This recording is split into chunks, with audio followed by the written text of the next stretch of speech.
Okay, can you hear me? Welcome everybody. Um, can all our speakers are getting ready to fire up. Everybody, welcome, welcome, welcome, welcome, welcome. Our speakers are getting ready to fire up. Okay. Let us see your excitement on the comment section there. For those who are watching on YouTube, Facebook, Instagram, show us your excitement right there. All right.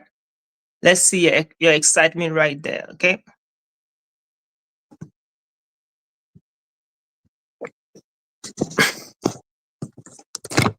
Today is gonna be boom boom. So let us see your excitement on the comment section.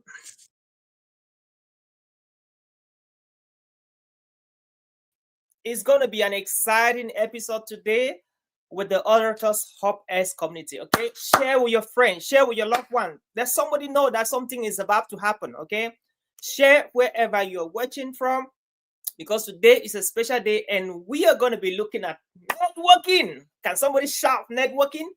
Networking, friend.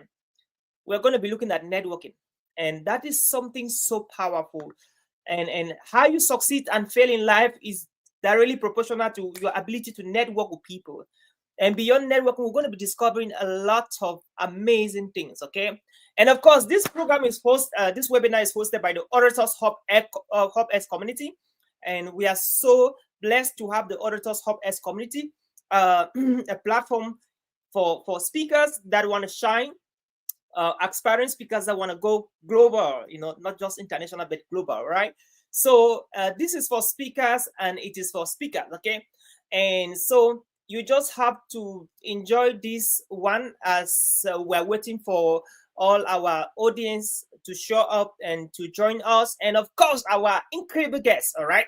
They are joining us one after another. As I talk right now, I can see some smiling faces on the back office waiting to join on so we can kick off. You have lived through powerful moments. You have overcome and you have grown. Now it's time to tell your story and get booked for it. At Talks, we are launching a powerful platform called Tell Us Your Story. And it's moment for you to shine. We will work with you one-on-one and coach you to be able to share your story with the world. And we will take your story, edit it, and release it in our platform, Talks. Let the world hear what you've been through and why it matters now more than ever. Spots are limited. If you're ready to turn your story into your stage, now is the time.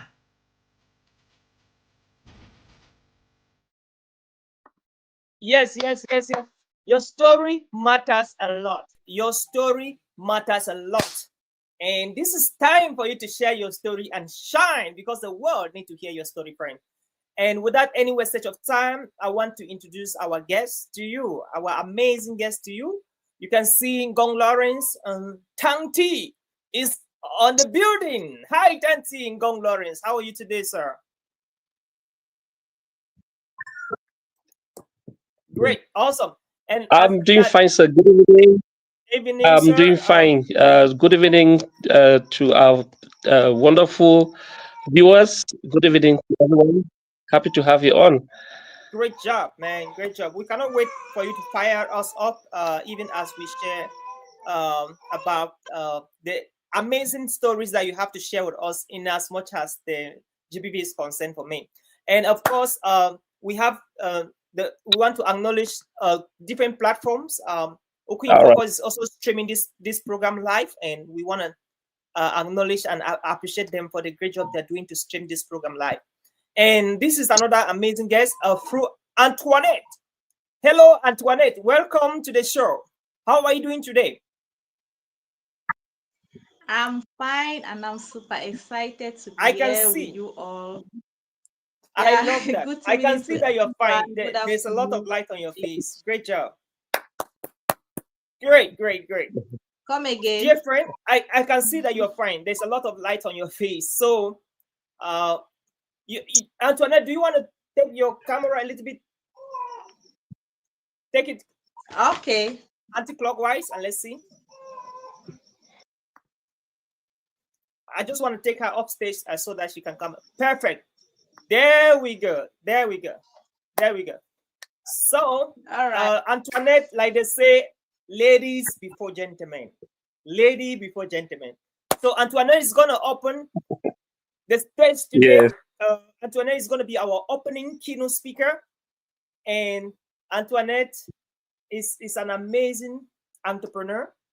Antoinette is somebody you need to listen to her. She got a lot of energy, she got a lot of enthusiasm, and she got a lot in her that she can offer to us. And today, Antoinette is going to be talking on the theme networking that matters, building meaningful connections. Networking that matters, building meaningful connections. Ladies and gentlemen, dear friend, join me and put your hands together to not any other person but the one and only through Antoinette. And Antoinette, the stage is yours, ma'am. All right. All right. Okay. As I said, I'm super excited to be here today. Do you know why I'm super excited? It's my first speaking opportunity, and I'm so happy I was able to take the challenge. When Mr. Shom told me you'll be presenting this day, look for a topic, you'll be presenting this day, and I was like, when would that be? When he gave me the date, I was like, so soon, because I know it's my first time, and I thought I'll have enough time to prepare for this, but I said, let's make it happen, and here we are making it happen. All right. Good afternoon, good evening from wherever you're watching, and welcome to today's session on networking and making meaningful connections. As we navigate our personal, professional lives, we all have heard the phrase, it's not what you know, it's who you know. But what does that really mean? It's not what you know, it's who you know. We are talking about meaningful connections. Who do you know? How can we build relationships that truly matters? That will take us immediately to why networking matters. Before we dive in, let's talk about why networking is important. It's so important. Why it's so important to network? One, it opens doors for new opportunities. Yeah, when we network with each we network, it opens doors for new opportunities. It's like you sell yourself. You don't know who will hear about you. Yes, that's what we are talking about. So it will give you more opportunities as you network with somebody. That's how the person is sharing your story to the next person, who is sharing to the next person. So it is giving you more opportunities for people to know you better. The second point is that it helps you build a support system.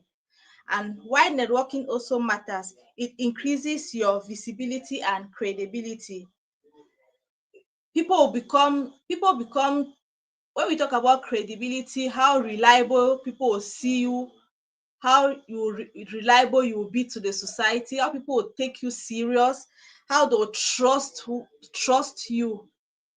Because it depends, like when I said networking, when I network with somebody, if somebody like Mr. Shom Oliver talks about me somewhere, at least people will trust him because they know who he is. So networking is very important because it makes people believe in you. It make people trust you. If I want to talk about somebody somewhere, at least I know the person before I'm talking about the person, before I'm advertising the person somewhere. So that's what we are talking about. That's why networking is important. And another reason why networking is important is because it fosters collaboration and innovation. Yeah, it encourages collaboration and brings transformation. So the problem with traditional networking So we are talking about what we are talking today. We should remember we are talking about networking that matters. So let's now look at why we should go into network that matters, not just the traditional networking that we all know. So these are some of the problems with traditional networking that doesn't matter, that has no fruit, that has no meaning. So we've all been to those events where we collect business cards, exchange pleasantries, and then never follow up. That's what we call traditional networking. This kind of networking feels shallow and transactional. So how can we do it differently? When we say it feels shallow, you connect with somebody, you share just a business card, and what after that? Nothing. You don't even go back to that card to even it's like you are doing it for doing sake. So that's what we call traditional networking, and that's not what we'll be going into. That's not what we are encouraging today. What we are encouraging today is networking that matters. It's not just a tradition. It's not like we have like a formality, like you go to certain occasions and they say, okay, it's good to collect the person beside you, collect the person's contact because you don't know where you meet that person again. That's not what we are talking about. We are talking about networking that you are so intentional about it. It's not just about collecting that person's card and then you go. You don't even know where. At times, we don't even know where we keep those cards. Honestly, at times you collect just for collecting sake.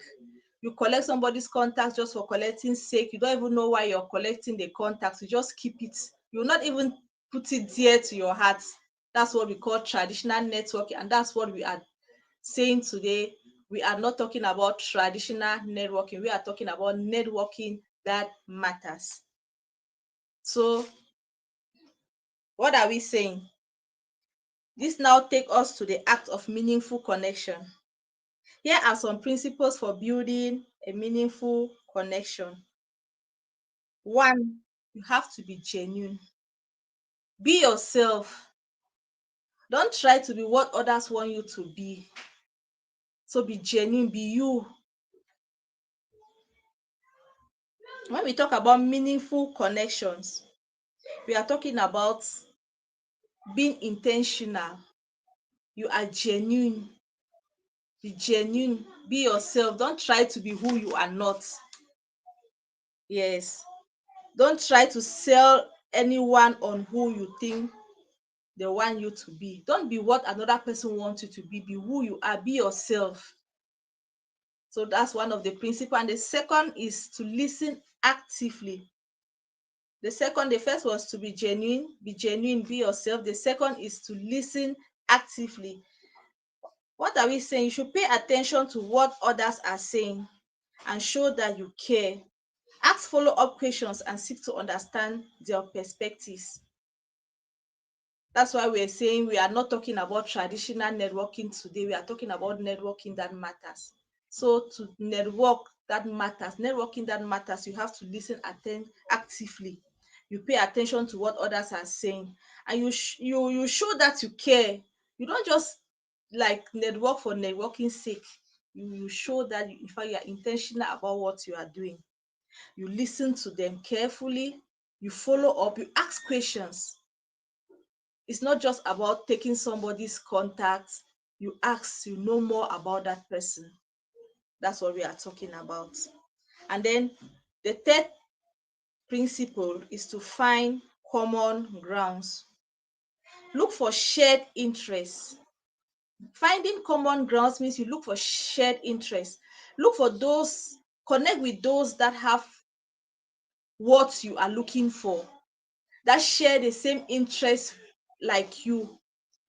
You cannot be, let's say, you are not struggling to go into let's say medicine, for instance, and you want to go and connect with somebody who is, let's say, a farmer.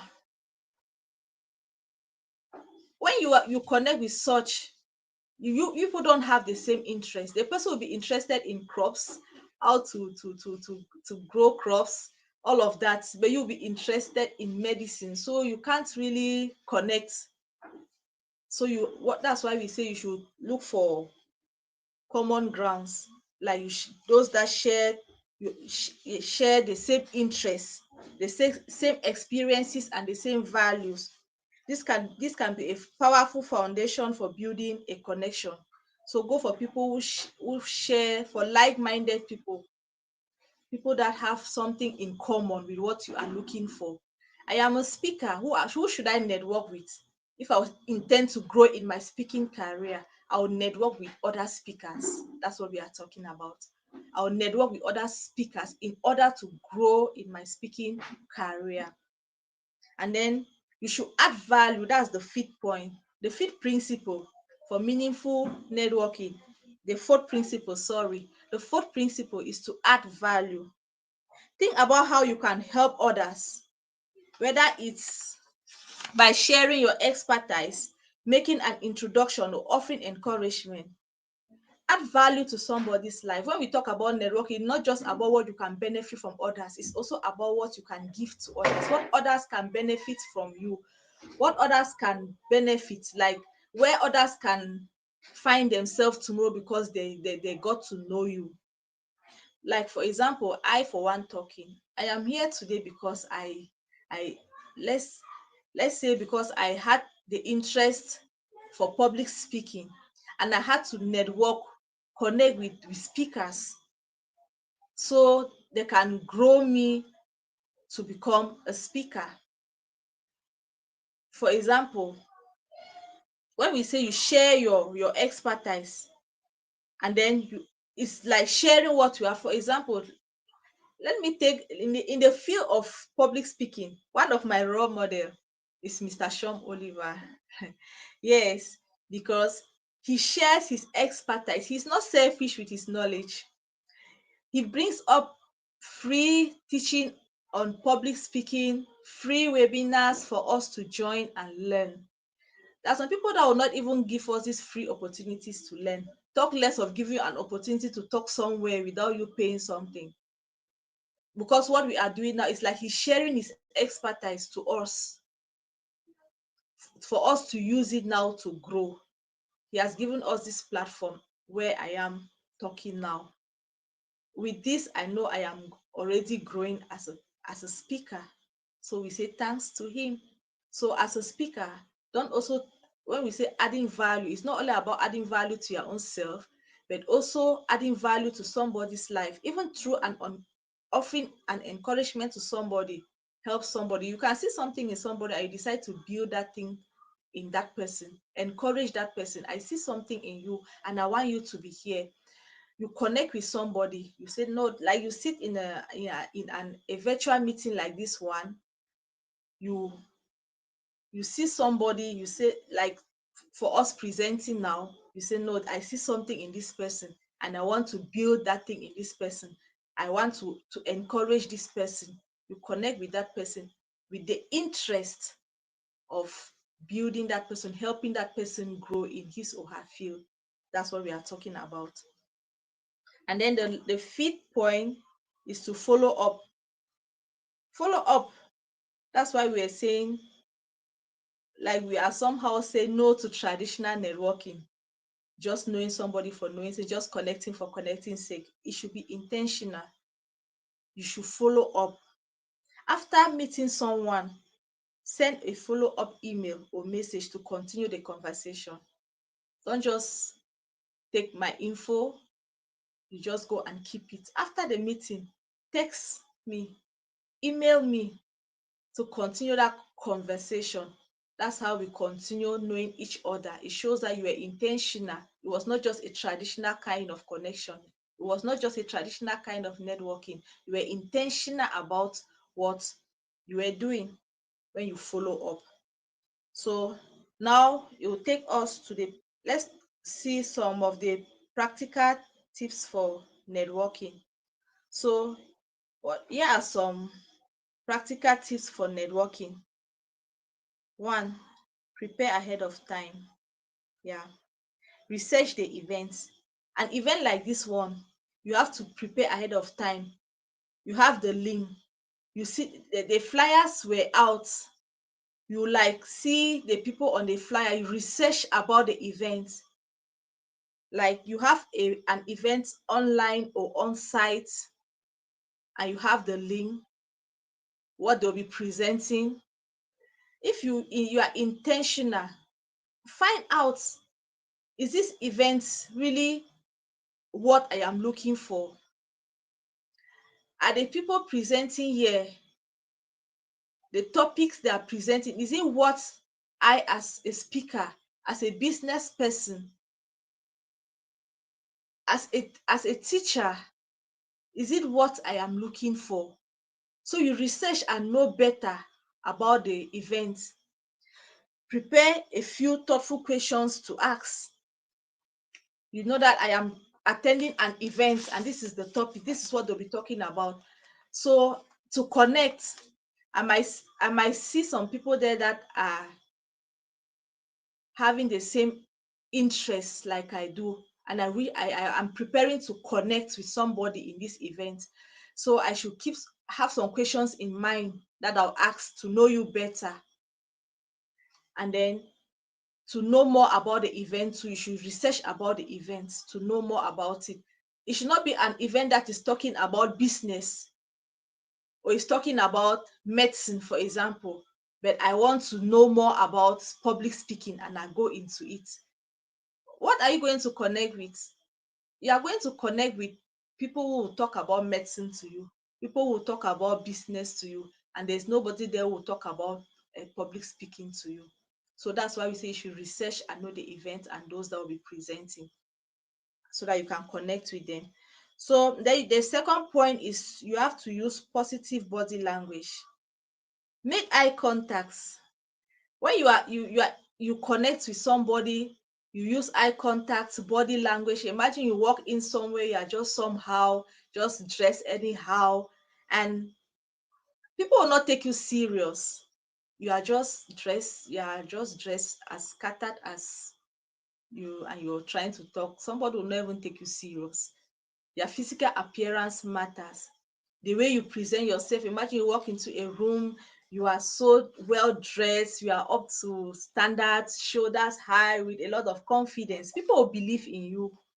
People will be like, there's something in this person. I need to connect with this person to know something, to know better. But if you enter somewhere, you're just looking shabby, scattered, half dressed, and you expect somebody who is looking for serious people to connect with you, they'll not even take you serious. So we should use positive body language. The way you talk, the way you walk, the way you present yourself, the way you appear matters. So we should use the 3 R's. That's the third point. Use the 3 R's. When meeting someone new, use the 3 R's. Reveal something about yourself. That's the first R. Reveal something about yourself to that person. Request something from them and refer them to someone or something that might be helpful. You reveal yourself to them, you request something from them, and you refer them to someone or something that might be useful to them. Referrals, that's the connection we are talking about. That's the networking we are talking about. I see something in you, I know it is important, it is good. I refer you to somebody that can help you grow in your line of interest. I refer you to, if you are a business-minded person, and if I am not that good in business, I will refer you to somebody that is business-minded to connect with. I can say, no, we are speakers here. I'm sure most of us gather here have the interest in public speaking. That's why we are here today. But I'm here, I see you with another gift, in you. I connect you to another person that has what you have. I cannot grow you better in business, but I know somebody that can grow you better in business. When I connect with you, that's how I connect you to that person too. That's why we say networking is really important. Then practice your elevator pitch. What are we saying? That's the fourth point. You practice your elevator pitch. Craft a brief and compelling summary of who you are, what you do, and what you are looking for. You meet somebody in 5 minutes, you are able to tell that person a whole lot about you in 1 minute. It must not be a very long story for somebody to know you. 5 minutes, I am this. this is what I do, and this is my interest. That's how we connect. I am this is what I do, this is my interest. So that's what we talk of when we talk of, that's what we mean when we talk of practice your elevator pitch. You introduce yourself in a very short time, and you are able to tell somebody a whole lot about you in just 2 or 3 sentences. I am, for example, I am Fru Antoinette. I am a public speaker. I am a chef, a content creator, and these are my interests. I am interested in this. So somebody connecting with you already know where you are going to, what your interest is. So in conclusion, networking is not just about collecting business cards or attending events. It's about building meaningful connections with others that can lead to new opportunities, collaborations, and friendship. By being genuine, adding value, and follow up, you can build a network that truly matters. Finally, as a take-home message, our final thought, as you go and start building your network, remember that it's not just about you, about what you can get from others, but also what you can give. Be generous with your time, your expertise, and your encouragement. And always keep in mind that the relationships you build today can have a profound impact on your life and career tomorrow.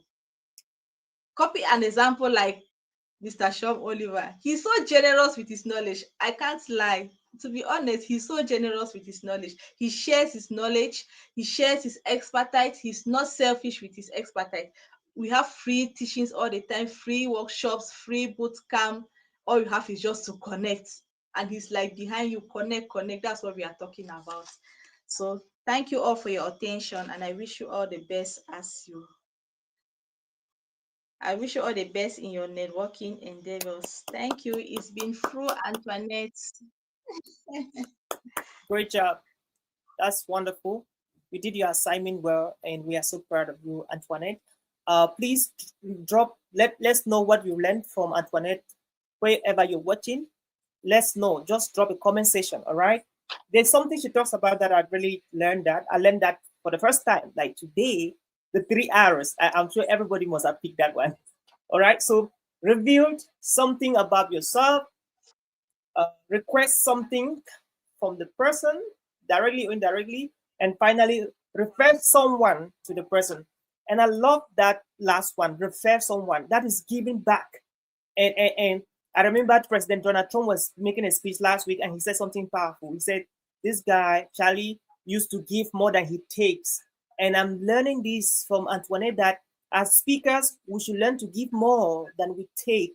Because when people notice that we are givers more than takers, anytime we show up, they will always like to collaborate. They will always like to support whatever cause that we're fighting.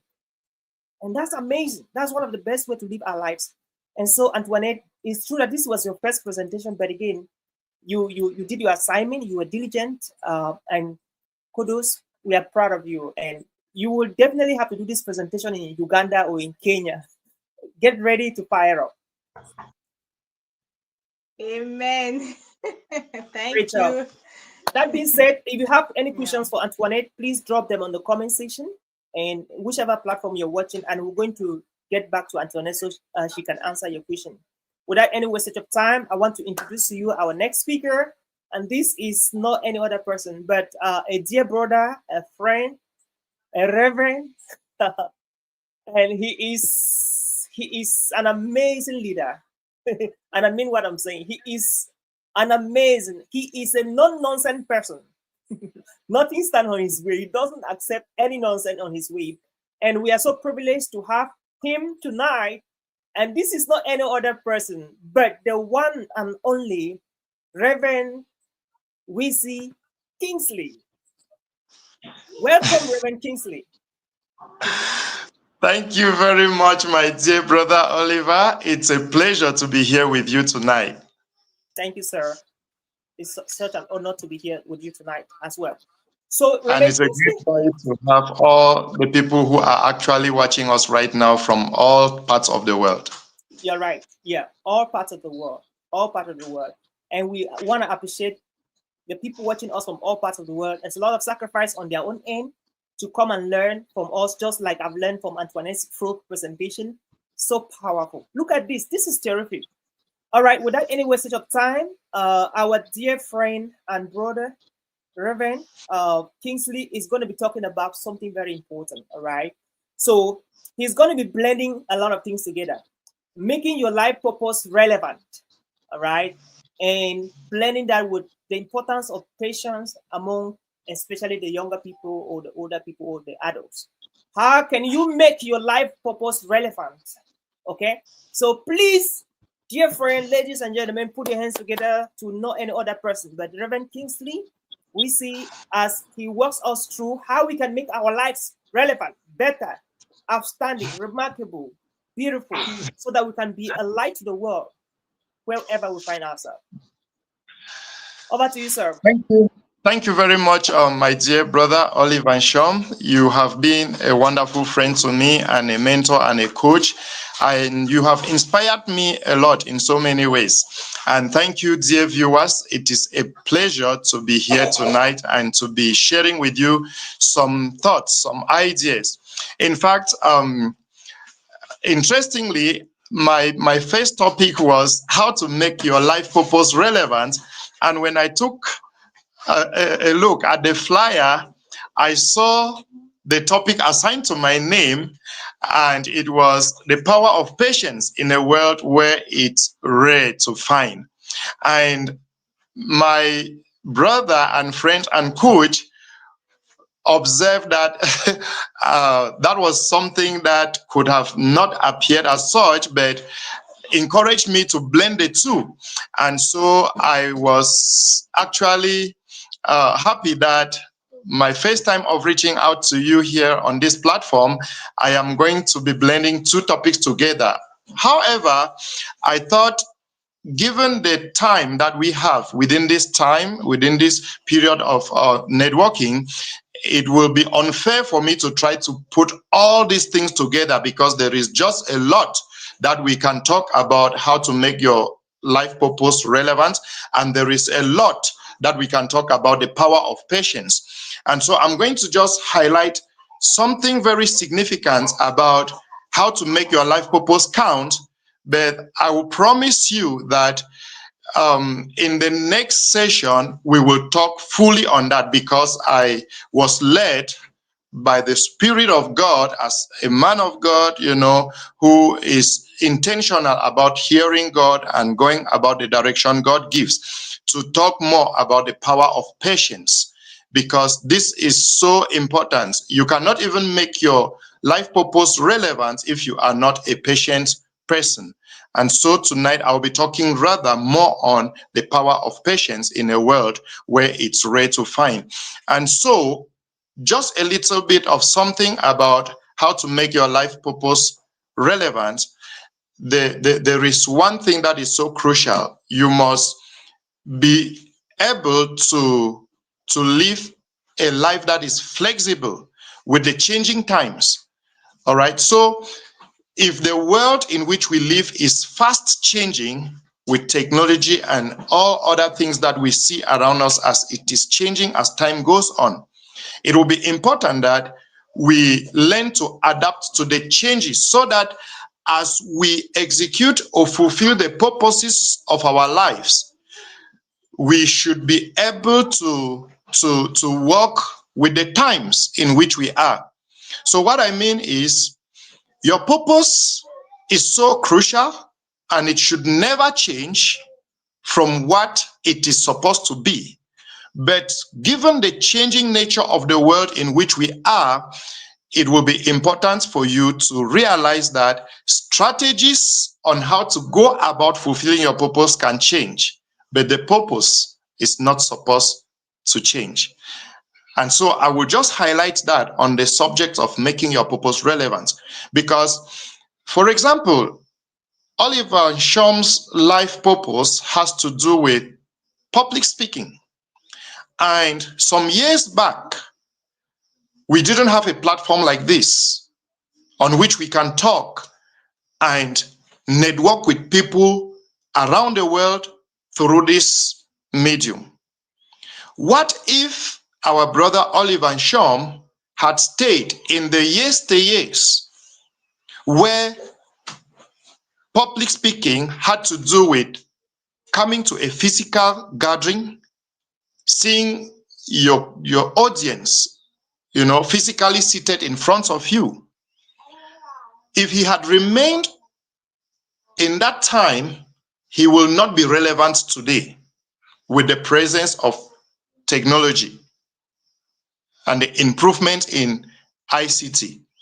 And so, if you want to make your life purpose relevant, work with the times and adapt to the changes and seek strategies by which you will maintain the same purpose, but with different strategies, because the world is fast changing. That said, let me switch to the power of patience, which is actually what I'm going to spend a little more time on tonight. Patience has to do with the ability to wait. And we need to take note of the fact that it is not just about the ability to wait, but the decision to tolerate waiting without being upset with the circumstances that the time of waiting can bring to your life. So when we talk of someone who is patient, this should be somebody who has decided to tolerate waiting in his life without being upset with the circumstances that can interfere in his life within that time of waiting, whatever you are waiting for. So that is what patience is all about.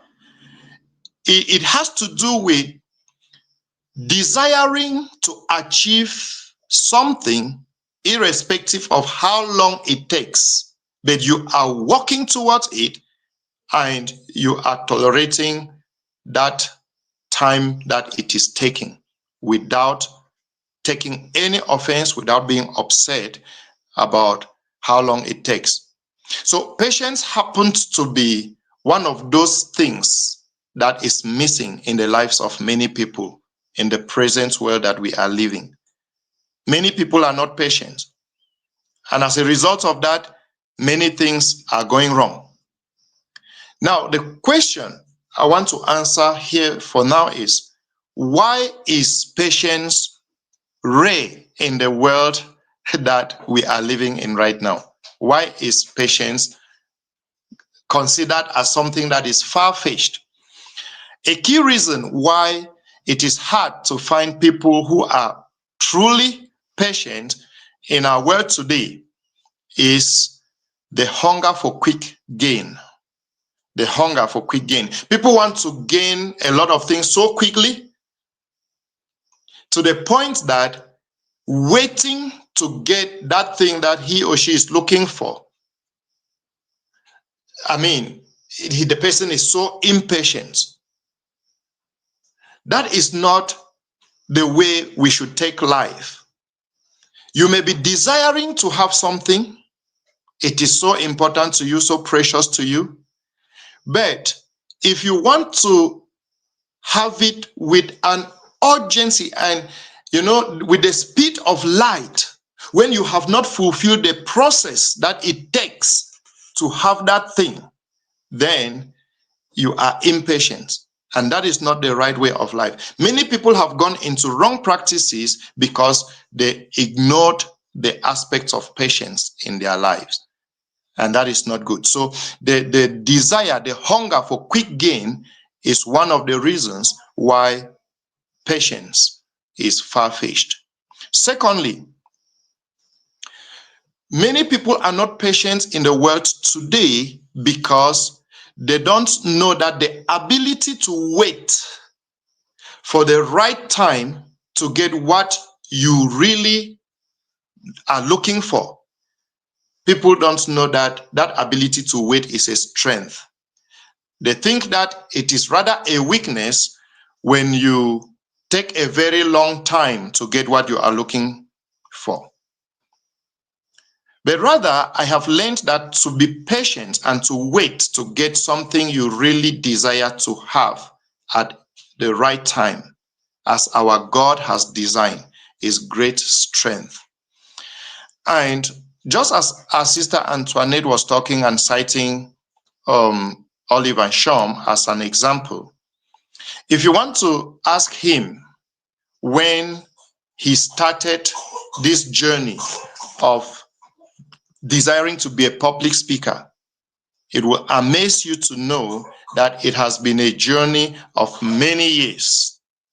If he wasn't patient and wanted to reach the global stage at a time that it was not yet ripe for him, I believe he would have given up along the line. So the ability to wait for the right time is a strength, it's not a weakness. And it will also interest you to know that God himself, who is the creator of the universe, the creator of humanity, he is a patient man. And interestingly, this same God who is the creator of man exercises his patience to the point that he is very patient even with the man that he has created. And the Bible highlights that God is patient with man, and his patience towards us, humanity, is not even for his good, but it is for our own good. It is stated in 2 Peter chapter 3, verse 15, that the patience of the Lord towards us is for our salvation. So you can see that if God himself, who has the power to cause things to happen whenever he wants, teaches us patience by being patient with you and with me, it therefore means that patience is a quality worth embracing. We need to be patient in this life. Now, let me highlight a few points under this aspect of the power of patience. The power of patience. What is it all about? One, patience has the ability to keep people from stress. A lot of people go through stress in this life because they are not patient with life. They are not patient to go through the process that it takes to achieve what they are looking for. And as a result of that, they get stressed up because they cannot get what they want when they wanted to. And because they lack patience, they get stressed. So one of the powers of patience is that it spares you from stress. It has the ability to keep you from stress. So the point here is that when you embrace the virtue of patience, you are able to take your time and to make informed decisions so that you are not hasty in the decisions you want to take. You take your time and you make informed decisions about anything that you want to do. And this will then spare you from stress, as you will definitely not fall into the trap caused by the mistake of being hasty about life. You take your time, you take decisions that are informed because you have meditated on it carefully. You are not hasty about life. So patience will spare you from the stress of life. Secondly, patience is the silent announcer of a man's strength. So when you are patient, just that act of being patient is an announcement to the world that you are a strong man. And many people don't know this. They rather think that when you do it now, then you are a strong man. But when you are patient and you take one step at a time, that patience of yours is a loud announcement to the world, to the onlookers of who you are and what you are doing, that you are a strong man. So learn to exercise patience and not be hasty about life. Number 3, patience helps us see the hand of God in everything.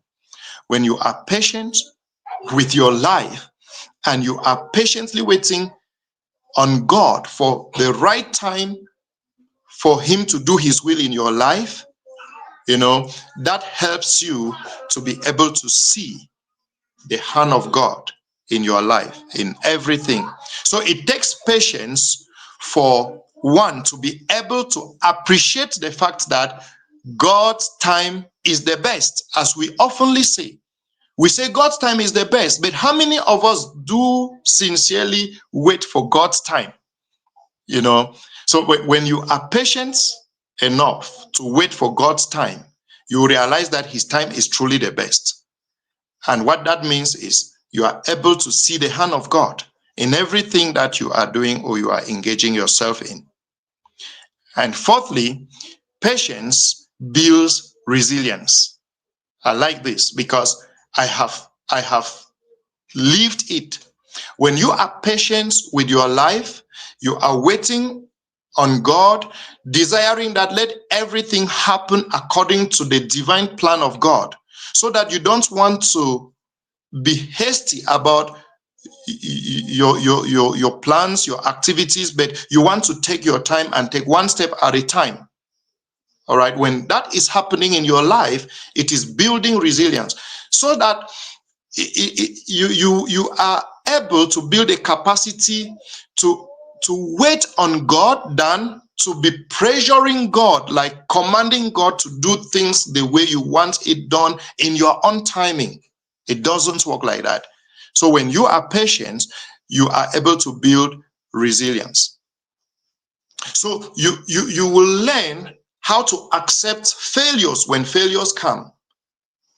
And you will be able to acknowledge the fact that failure has come at this point because it is not the right time for me to get to the next level. So what am I going to learn from this failure? That is how you build resilience. So patience, one of the things that it does to those who exercise it is that it builds resilience in them. Now, at this point, let me highlight some few biblical characters who exercise patience in their lives. As a lover of the good book, the Bible, I want to pick examples from that book, which is so precious to my heart. The first example I want to pick from the Bible of a character who exercised patience is this man in the Bible called Job. Job is one of those Bible characters whom we can learn a lot from as far as patience is concerned. This is someone who had a beautiful family, a wife and 10 children, and everything was fine. He had material possession, he had cattle, he had everything. And a time came when this guy lost all these things, and the only person left beside him was his wife. And worst of all, when he had sores all over his body, his wife even proposed to him that he should better curse God and die. So the wife was very impatient, even though the pains were not on his wife. But look at the person who bore the pains, Job. He was resilient. He was patient enough. And the Bible says in all of what he went through, he did not sin. He glorified God in pain and was patient enough until the time came when God restored all what he had. The Bible says Job was able to have double of all what he had lost. That is the fruit of patience. Another example of someone who exercised patience that we can learn from in the Bible is Apostle Paul. The guy also, after his conversion, went through a lot. He suffered in the hands of persecutors, those who were enemies of the cross. Paul suffered in their hands. He has been in chains. He has been behind bars severally because of the gospel of Jesus Christ. Apostle Paul, one of the things that I admire about him and how I learned patience from him is the time that he was given the thorn in the flesh. And the Bible says he felt pains and he prayed to God 3 times that let this thorn be taken away. And God told him, my grace is sufficient for you. So God didn't take away the thorn at the time that he desired that God should take it away. But God gave him his grace to sustain him. And it takes patience to be in pain and wait for God's own time to liberate you from that pain. Even when you needed the pain, the healing so desperately, God tells you, my grace is sufficient, and you are able to accept the will of God and to endure the pain. That is patience. Paul taught me that. And the third person I want to share with us is actually the Master himself, Jesus Christ. Now, think about the time when the cup that he had to drink was so heavy, and he gathered his disciples and they went to the Garden of Gethsemane so that they can accompany him in prayers. And he was so weary, he was so weak, he was so, troubled to the point that he prayed to his Father that, God, if it is possible, take this cup from me. If it is possible, but not as I will, but your own will be done. He prayed the first time, he prayed the second time, he prayed the third time. You know what? It was not the will of God for the cup to be taken away from him. Rather, it was the will of the Father that he drinks of that cup. It took patience for him to remain humble to the point of obeying his Father and obeying to die. The death that you and I deserved, he was patient enough to undergo all kinds of sufferings, insults, persecution, and to eventually die on the cross. So we can learn patience from this man. So from these three biblical characters that I have highlighted, we can learn a lot of things from them that can enable us to truly be patient with life here on earth. Yes, it is rare to find people who are patient in this life, but it is not impossible. You can become one who will learn to execute patience in your life so that you can become a reference point to others in the future. Now, let me share with us some practical guidelines on how we can cultivate patience. And that is where I'm going to end my presentation. I have 3 points, 3 practical guidelines to cultivating patience. Number 1, expect delays. As you live your life on earth, as you make plans for your future, as you make, you plan different projects in your life as far as your career is concerned, as far as your ministry is concerned, and whatever, expect delays. It takes a moment of delay in someone's life for that person to be able to manifest the fruit of patience. If delay does not come, there will be no way for you to exercise this ability to be patient. So if you must cultivate patience in your life, then expect delays.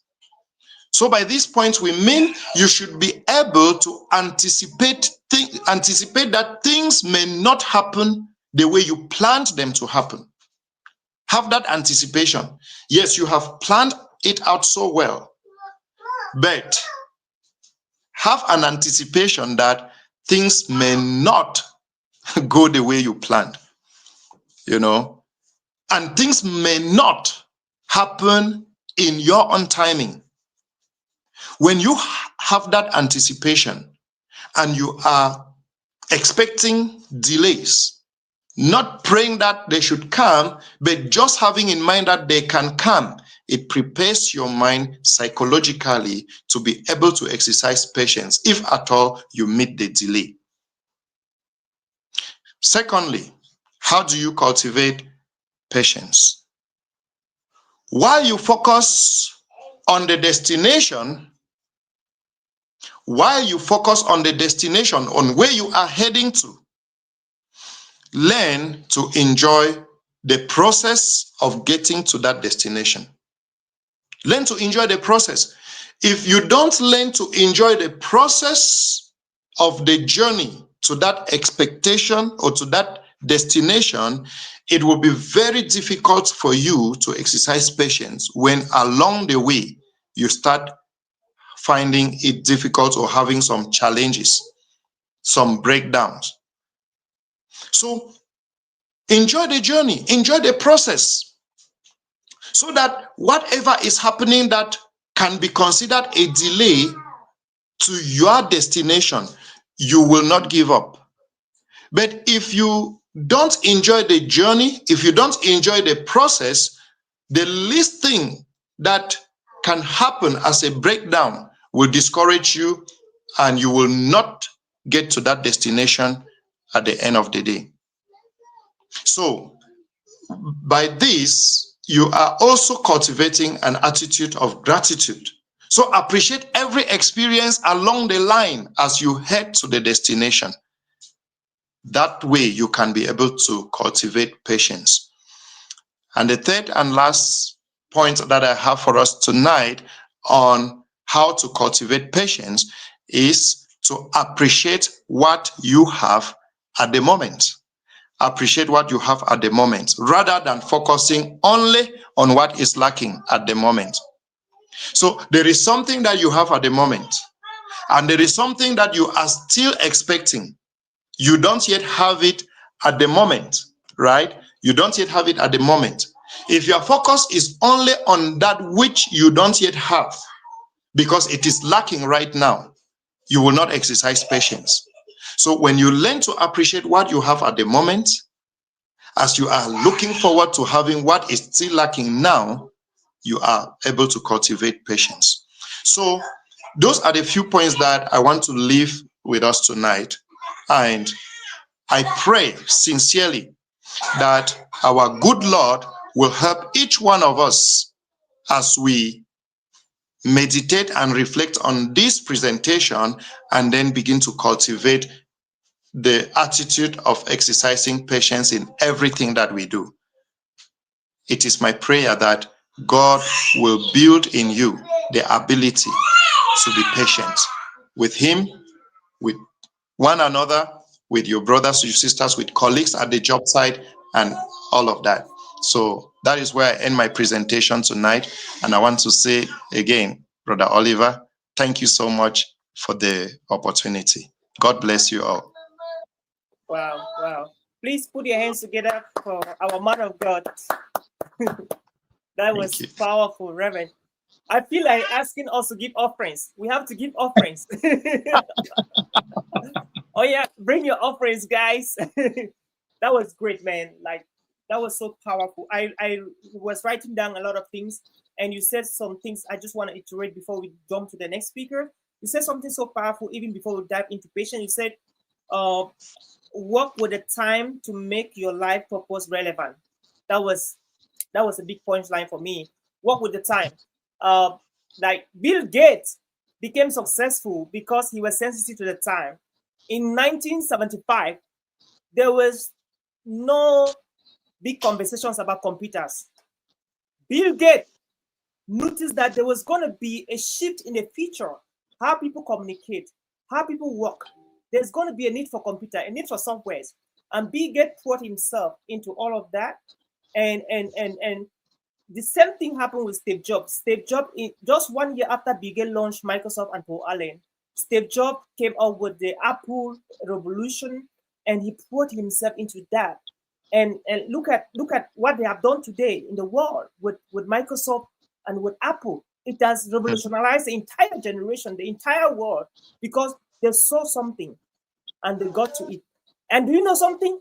If Bill Gates or Paul Allen and the guy of Microsoft, Steve Jobs, if they missed the window, if they missed that time, they were supposed to take these decisions, nothing could have happened. And just about patience, you just kill it, man. Like, the power of patience, anticipating the delays, learning to enjoy the challenges and the processing and the process as a whole, and appreciating, above all, appreciating the time and appreciating everything as you go through the journey. Wow. Wow. I think if we give an offering, it will not be bad. You know, you've done a great job, bro. You preached to us. Thank you. We'd love to have you again. You're a great minister, man. Congratulations. So, if you have questions to Reverend Wisi Kingsley, please, you can drop the questions. Somebody says, "You happiness." You said that powerful, Reverend. I appreciate what you have said. That's from my wife Laura. Amazing. Okay, we love that feedback and the feedback coming up. Let us know if you have any question for Reverend. Kindly drop it. And of course, Reverend, I have one question to you before we. I know some people want to ask this question to you. I'm just led to ask this question. To what extent should we be patient? You know, there is a sister who want to get married. She has been patient for all her life. There's a brother who want to get married. He has been patient for all his life. There is a businessman who has poured all his investment in a business idea, trying to innovate the next generation of pens, computers, telephones. No result yet. So to what extent should we be patient? Because some people got angry. They're like, they're too much patient. They have been patient. They have been patient for a long time. And because of that, they burst into anger. Like, God, wait, let me do it myself. They're like, God, wait, and let me do it myself. And before you notice, they're into trouble and they're like, God, why did you do this to me again? So to what extent should we be patient, sir? Thank you very much for that question, Oliver. And the simple answer I'm going to give to that question is you should be patient for as long as God's time for you to get what you are asking or looking for to you has not yet reached. For as long as God's time for that thing to reach you has not yet come, remain patient. And I'm saying this particularly to people whom I believe are Christians, right? If you are a Christian, you are a believer in the Lord Jesus Christ, the extent to which you should be patient should be as long as God's time for you to get that thing reaches. Few examples. Job was patient until the sovereign will of God was done at the timing of God. Abraham was patient until God's time for him to have his own son with his wife reached. Zechariah was so patient with his wife Elizabeth until the time of God reached for God to bless them with a son. So I would say, if you are God-fearing, the extent to which you should be patient should be as long as God's time for you to have that which you are asking for has reached. All right, Reverend, this is very interesting. I'll answer the last question, please. Just permit me that. No problem, okay. bro. Give us, for those who watch it, for the sake of those who watching and those who are going to watch, give us three ways on how one can know that God's time has come. Because some people can miss God's time. So people can wait until it comes and it passes them by. And then they're still patient. So give us 3 hints on how we can know that it has come. Thank you. One of the quickest way to know that God's time has come for you to have what you are asking for is when that thing has actually come your way. Okay, then you know that his time has come. And if you want to know if God's time has not yet come, and especially when you have not yet received what you are asking for, as long as the burden for that thing lasts, as long as the passion to get that thing lasts, for you to use it for God's glory, and the thing has not yet come your way, keep waiting. God has a process that he is taking you through. And thirdly, I would say, if along the line you sense deeply within your heart, as by the leadership of the Holy Spirit, with conviction, that perhaps you were asking for what you do not really need, but it was perhaps just something you wanted to satisfy your selfish interest, then you can also understand that perhaps It has not come and it will not come because that is not God's will for you. Thank you, sir. You're That was welcome, bro. great. Yeah. So he was like Bible studies, by the way. So Thank you for the questions. They were top. yeah, amazing. Thank you so much, sir. If you have any question for our Reverend, please drop it on the comment section and he'll be glad to answer them. Okay, great. All right. Cyprian Budget is watching. My beautiful wife Laura Nimbo is watching. Your Happiness, an amazing speaker who spoke a couple of weeks before, is watching, and many other people around the world are watching from different platforms. And of course, Tumenta Yves Tumenta is also watching.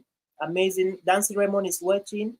Gong Derek Ngum is watching. Amazing. John Eta, aka Star Daddy, is watching right from the Republic of Cameroon, where I'm coming from. Kipo Godwill is watching. Nau Marie Noel is watching. Thank you, Marie Noel. Great. Amazing. A lot of people are watching from around the world. So, Reverend, you don't know whom you touched tonight. May God bless you. You have no idea who is watching and who is listening. So, get ready for invitations to preach in Europe and Asia, in America. Thank you. Great. Thank you. So, without any wastage of time, we want to introduce our next speaker. And this is not any other person, but the one and only Gong Lawrence. And Gong Lawrence is going to be talking on a very controversial subject, and he's going to be taking the stand. Maybe let me not let the cat out of the box. Mr. Gong Lawrence, welcome on board and teach us. So he's going to be talking about gender violence for men this time around. Thank you so much, sir. I want to really appreciate Pastor Wisi and Sister Antoinette for the powerful presentations they've just presented. And if I want to talk about gender-based violence, I would like to link it up a bit to what I've just said. Pastor talked about patience, Antoinette talked about networking. So with violence, you will not be able to go through these processes. That's why I think that it's important we talk about violence, and then we mention about this too. And maybe also divine design that this topic comes after. So I also want to say a good evening to our wonderful listeners who follow us up, and we hope they are connected and they are ready that we share together. So this evening, I'll be talking on gender-based violence. And gender-based violence, we must have heard in so many platforms, on radio, on TV, and on social media platforms. But then, what is really this gender-based violence we're talking about? Gender-based violence are just the different forms of practices, bad practices that are meted on individuals simply because of their gender. So that is simply what gender-based violence is all about. Is simply the different forms of harmful practices that are meted on persons because of their gender. And just to note here that gender has no barrier to men, to girls, to women, and to boys. So tonight, we will be talking mostly on gender-based violence with perspective to men. And I would like to cite here that we shall be talking on men, we shall look at men in the grass field of Cameroon, precisely in the northwest region of Cameroon.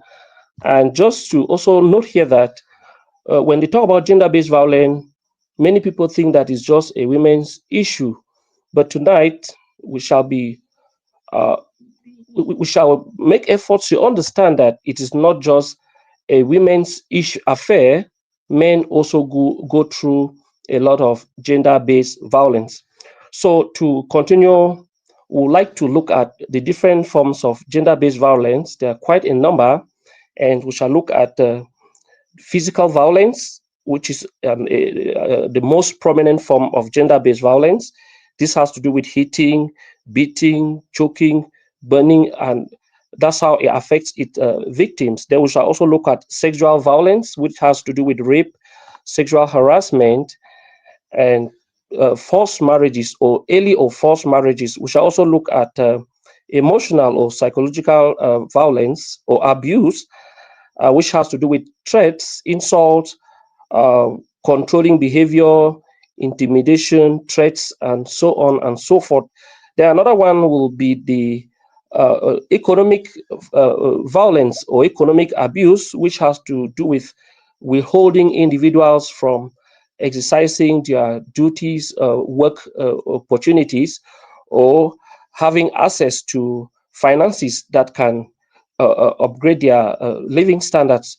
Or also, we can say that economic violence or abuse is simply denying individuals from having access to work and opportunities. So the last one I would like that we should talk about, which is very common, especially from our context we're talking, is the traditional form of violence. Yes, traditional form of violence here has to do with some traditional practices that we see that they are not really they are not good to be practiced, especially in the times that we find ourselves.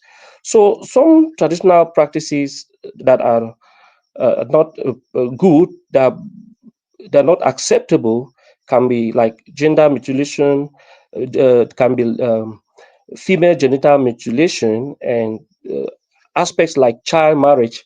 So I think this is basically some sharp examples of harmful traditional practice as a form of gender-based violence. So before we move ahead, let's look at what is actually the root causes of gender-based violence. There are many of them. We have, from the examples we've had, we understand that gender-based violence comes as a result of gender inequality, cultural and religious norms, lack of legal protection or enforcement, and toxic masculinity and rigid gender roles. We can also understand from the context we find ourselves, the crisis we're going through in the Northwest, that Northwest and Southwest regions now, that gender-based violence is also motivated or facilitated by conflict and displacement in crisis periods. Before we go ahead, I would love that we mention one aspect of gender-based violence that we did not mention, which is very important. This has to do with we call it digital online uh, form of GBV. It has to do with cyberbullying. Has to do with stalking, that is tracking or tracing persons without their consent and things like that. Now, this is basically some of the root causes of gender-based violence, as we've cited. There are quite a number, but then it's important that we understand that uh, the causes that are so visible to gender-based violence have to do with the various forms that we have discussed earlier. Now, what I would like that we should understand now is, this evening we shall be answering some questions in relation to men's perspective on gender-based violence. Now, we would like to understand that, is gender-based violence actually a women's issue? And again, we also try to understand, why is it that men don't speak out? Or are they really do they really undergo gender-based violence? And there's an aspect I would have loved that we note this evening. When we talk of survivors and perpetrators of gender-based violence, it's important that we understand that perpetrators are actually those who are at the forefront to cause or promoting this gender-based violence we have talked on, and the victims or the survivors are actually those that are gender-based violence is being perpetrated on them. Now, before we go ahead, I would have loved that we take some basic statistics to understand the level of gender-based violence affecting men, as proof that men also experience gender-based violence. These statistics are coming from UNFPA.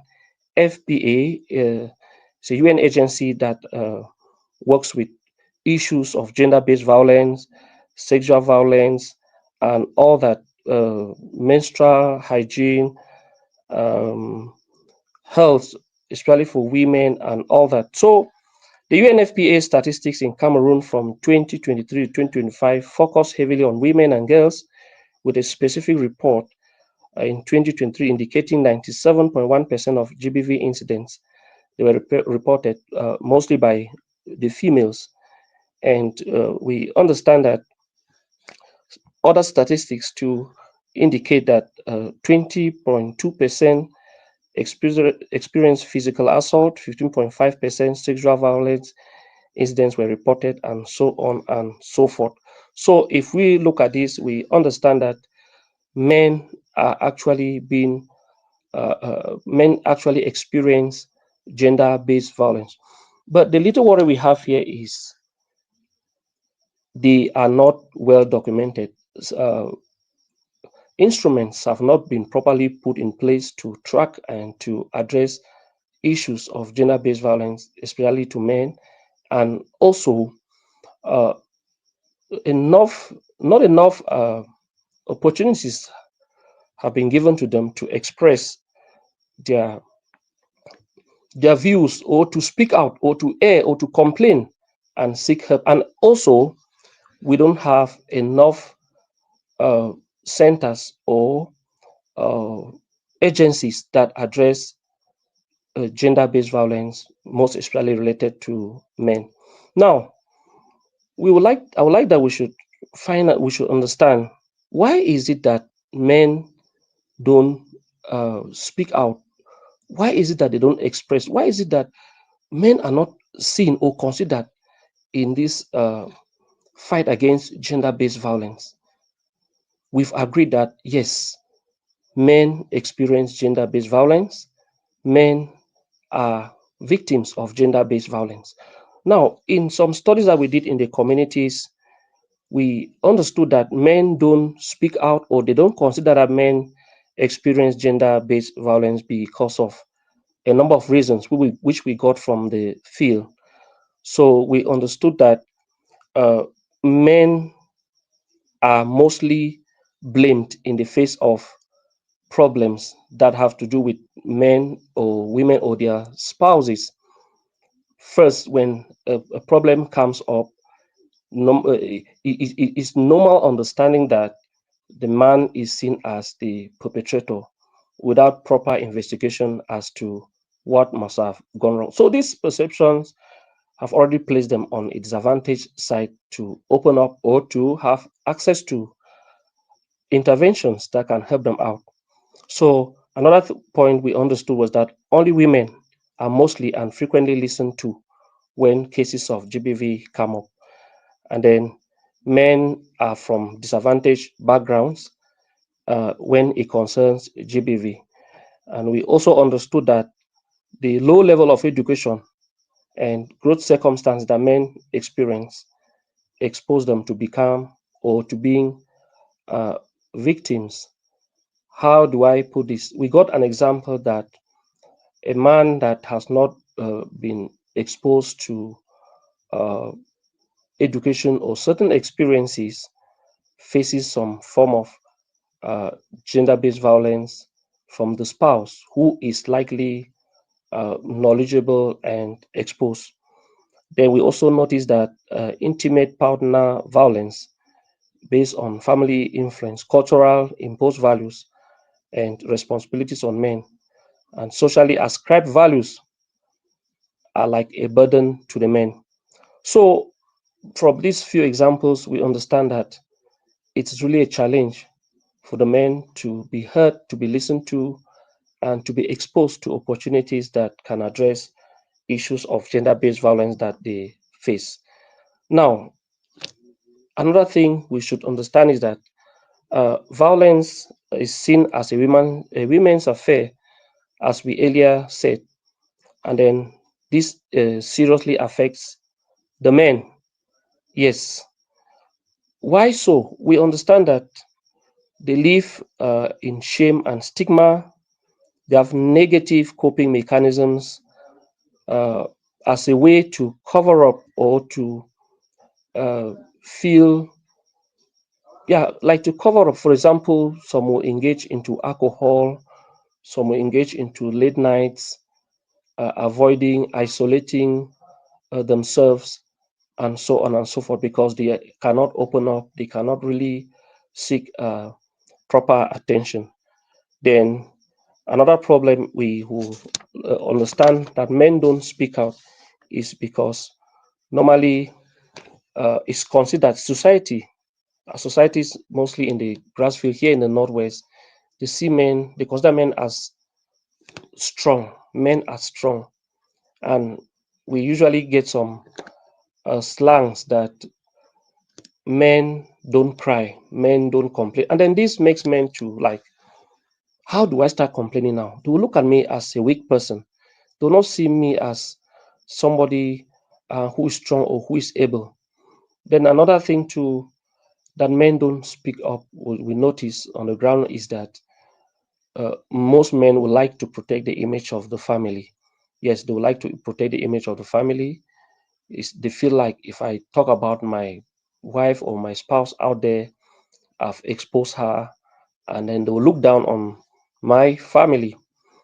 Then this other aspect of violence, like the physical violence, physical assault, some men feel like, imagine me sharing with people out there that I was beaten up by my wife and things like that. How will the society look at me? So those are the little things that actually make men to withdraw, as not being able to speak out when they are going through a lot of forms of gender-based violence.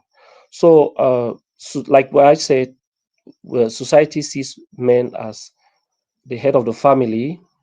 The Bible also puts it, and we also understand that the woman was created out of the rib of a man.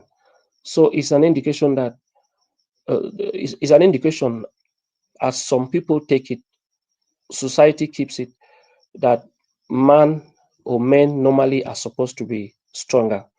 They're supposed to be resilient in the face of pain.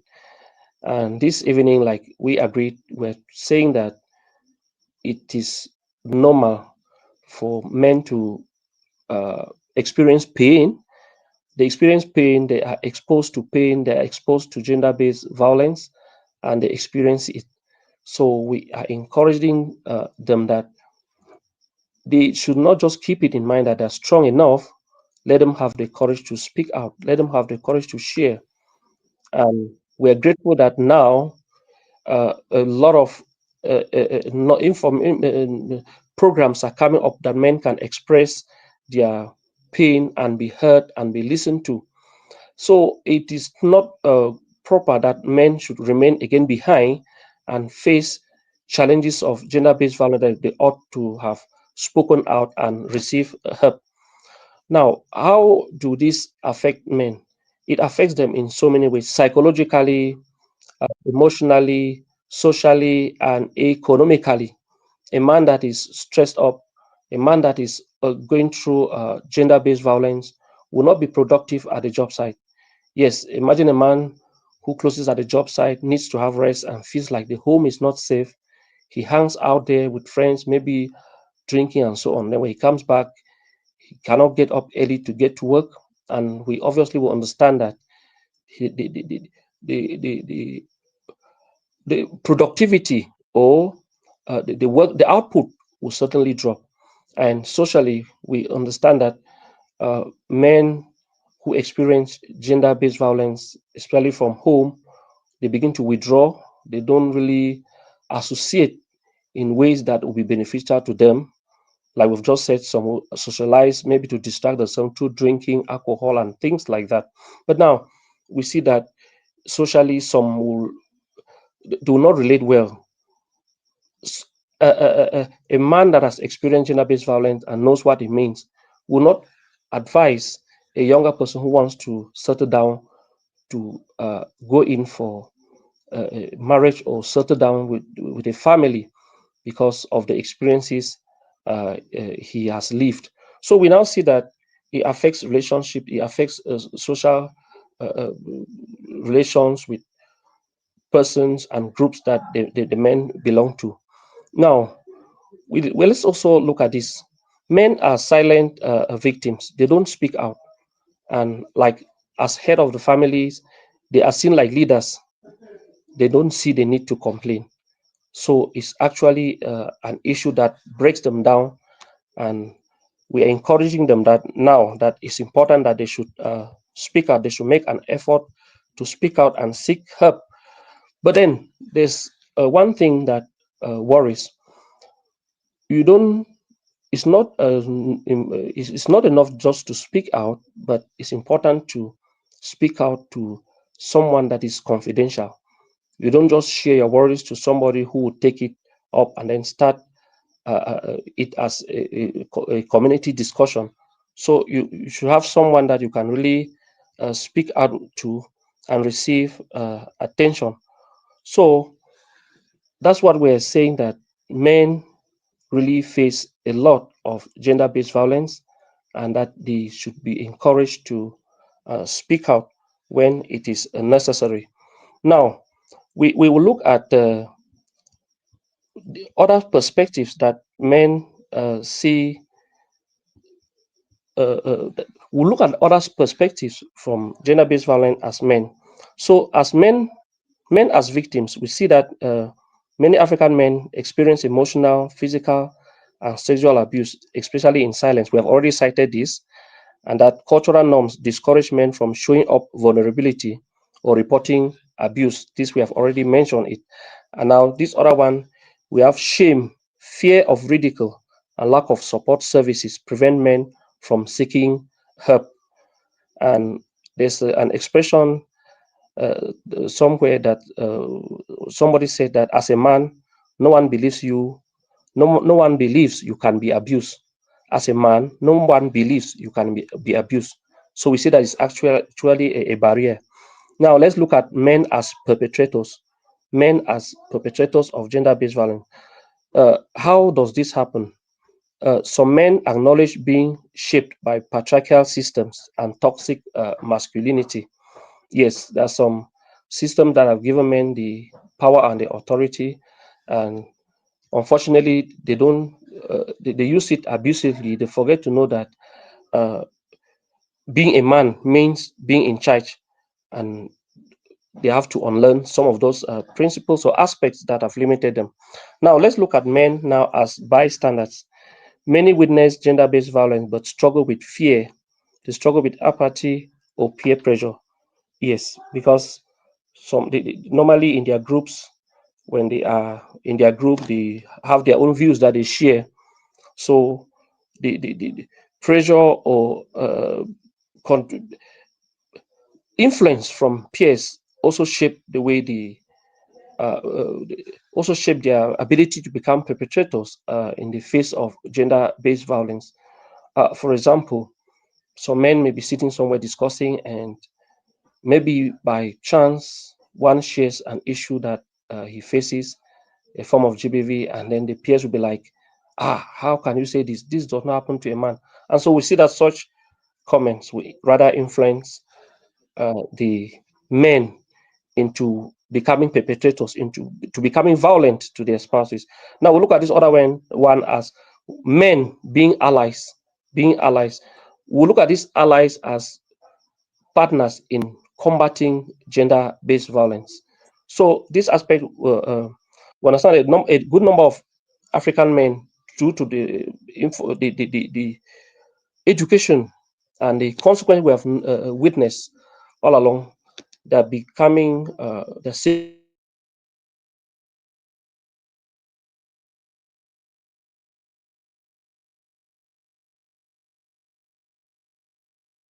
that Okay. Um, um, Lawrence is missing connection. Hello, Lawrence, can you hear? Hello. All right, great. Um, we just missed him at that point. I think he was running up, and at this point, we want to ask him questions. We don't want to running out of time, and we don't want to keep people waiting for long. If you have a question for Lawrence, you can drop it on the comment section. Even as we dive deeper into our last session of the day, and of course, the last session of the day is how to position yourself for success. How to position yourself for success in networking, right? So, and dear friend, I have the privilege and the honor to bring to you this particular session on how to position yourself for success. Okay, so I want to appreciate our friend and sister Fru Antoinette for a powerful presentation she did on networking. That is modern networking, and she did a great job. I learned just quite a lot of things. I want to appreciate Wisi Kingsley for the great job that he did, our own Reverend. And of course, thank you so much, Lawrence, for taking us through gender-based violence. When you were presenting, Lawrence, I felt like I was in a workshop where some NGOs or non-profit organizations were presenting some statistics and data and teaching, and it was amazing. So that was a great one there. So we're looking forward to learn more from you, Lawrence. At this point, permit me to bring to you how to strategically position yourself for success as you do your business. How can you do that? So the first thing, without any wasting of time, I want to talk about here is nothing but visibility. Somebody says visibility is the new currency, which I totally agree with. So the first thing to do to position yourself for success as an entrepreneur, as a speaker, most of all, as a student, as a lecturer, housewife, whatever you are doing right now, the best way to position yourself is visibility, because visibility is actually a new currency. If people can't see you, they can't book you as a speaker. And so the challenge I have for you when it comes to visibility is, if you give your name to somebody and the person talks about, like Antoinette said, refers you to somebody just by giving your name, is the person that they have recommended you to, just using your name, will that person be able to locate you on Facebook? Would that person be able to locate you on LinkedIn? Would that person be able to locate you on YouTube? Would that person be able to locate you on Instagram or on TikTok? Let's not even talk about, you can choose 3 platforms and stick to them, social media platforms and stick to them. And so if I know your name, if you make a comment on the comment section right now, just with your name, can I take the name and recommend somebody to reach out to you to buy something from you where you are right now, just by typing your name and tracing you right down to your name? That is a challenge, because we're talking about visibility, and visibility here has to do with you contributing to the content bank that is already existing in the world. Like I said the last time I was training, the world right now is having over 9 billion people. And different, we have over 4.6 billion people on the internet, right? Facebook alone is having over 2 billion people. So the population of Facebook alone is almost equal to the population of Africa. Africa, as we talk right now, should be around 1.8 to over 2.3 billion people. And we're saying that Facebook alone is having over 2.3 billion users as we talk right now. Means that if you take the number of people that are on Facebook accounts and they are active on Facebook, and then you put them here, and then you take the population of Africa, all the 54 countries in Africa, put it here, 54 countries, somewhere around, the population of Africa will be equal to the population of Facebook. All right, and that's so powerful. And so you may be selling fish pie, you may be selling fish roll, you may be selling eggs, you may be selling oranges, you may be selling tomatoes, you may be selling cars, you may be selling headset, whatever you are selling. The question is, are you visible? As a speaker, are you visible? Can somebody Google search your name? Can somebody search your name on YouTube and locate your services and locate what you're doing and contact you? And this is the mistake a lot of people are making. They use different names, like pseudonyms, on their social media handles. Doesn't work like that. You are missing and losing clients every day. This is how your clients are going and they are getting missing every single day, every week, every month, because they get your name. You tell them your name. When they go to look for you on the socials to recommend your business to people, investors, vendors, capitalists, all right, partners, collaborators, when they come to look at you on the social media platforms, they don't see you, though you are there, because you are using a different name for your business and at the same time using a different name for yourself. And what's of it, using pseudonyms. You see somebody whose name is Peter Dwight, right? And then the person's put the name like PPD. Like, you don't do that.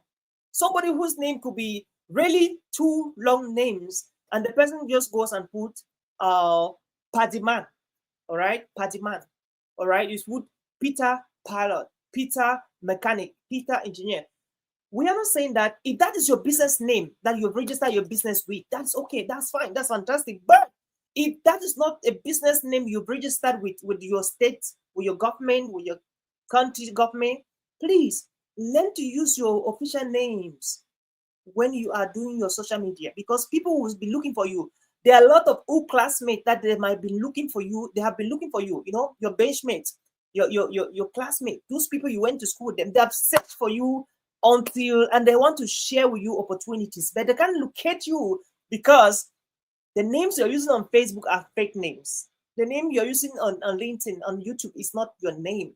So this is a call to action, and this is an awakening for you watching this right now, and for you who's going to be watching after that. Hey, if you want to be visible, which is actually a currency now, you have to learn to use your names. All right. Think about any successful entrepreneur who is leveraging on social medias. The names that they have there, most of the time, they are actually their names. All right. So you don't want people to be missing the track when they're looking for you. So visibility is a currency, and people can't see you. If people cannot see you, they cannot book you.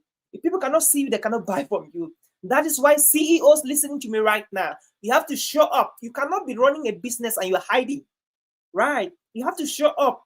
Let people see you. Let people see the you behind the business you're running. And when people can trust you as one championing the business, they will buy from you. So because people don't want to trust who they are, don't see. So you have to show up be authentic. And Antoinette talks so much about this. You have to be authentic. You don't have to fake it until you make it. You have to be real, genuine. A lot of people miss opportunities because they were faking it. And so if you don't learn to be genuine and authentic, tell the story as it is. All right. One of the things I love to interacting with whites, also like some blacks, is that most of these guys, the white folks, most of them are very honest, right? Somebody can do something here terrible. Somebody commits a crime, and you ask the person, "Did you do that?" In fact, you don't need to ask the person. The person will tell you that this is what I did, even before you ask. They're so vulnerable, and they are very authentic. There's this aspect of life that they don't really practice that much. Life telling, they don't understand. They don't do that. They're just very transparent. If somebody does something crazy, if a child does something crazy, he tells you that this is what I've done. And that's it. And so that is so important. No doubt that most of the Western countries, they're mostly dominated by the white majority race.